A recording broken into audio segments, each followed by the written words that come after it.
बहुत शुक्रिया शाजिया। मुअज़्ज़ज़ मेहमान ख़ुसूसी मोहतरम जनाब सैयद जमाल शाह, वफाकी वज़ीर बराए क़ौमी वरसा व सक़ाफ़त,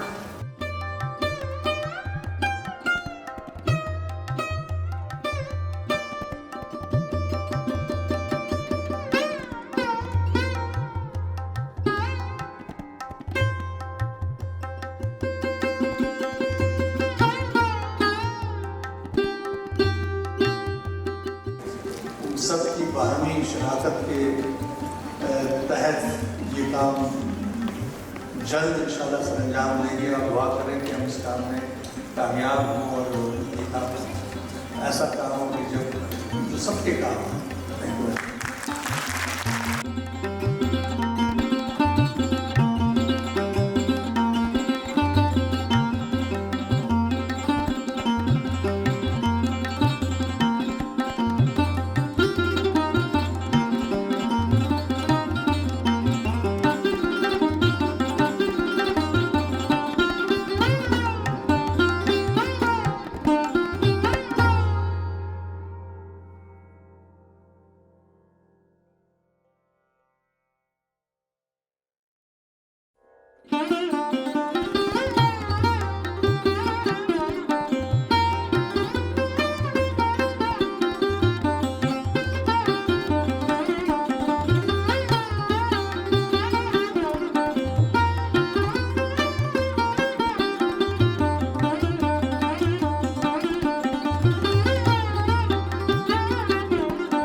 और ये दुनिया अभी तक ज़ेरे तामीर और ज़ेरे तशकील है। ये दुनिया मुकम्मल नहीं हो गई। इस कुराए अर्ज़ पर रहने वाले लोग अपनी दुनिया को अभी तक इसको एक इमारत से अगर हम समझें इसकी मिसाल से, तो ये ऐसी इमारत है जो मुसलसल ज़ेरे तामीर है।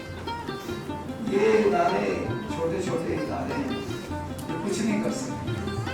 ये नेशनल प्रोग्राम हो तो ये हो सकता है। बहरहाल अकादमी अदबियात को बहुत दाद है कि उन्होंने शोर तो पैदा किया, कोई कदम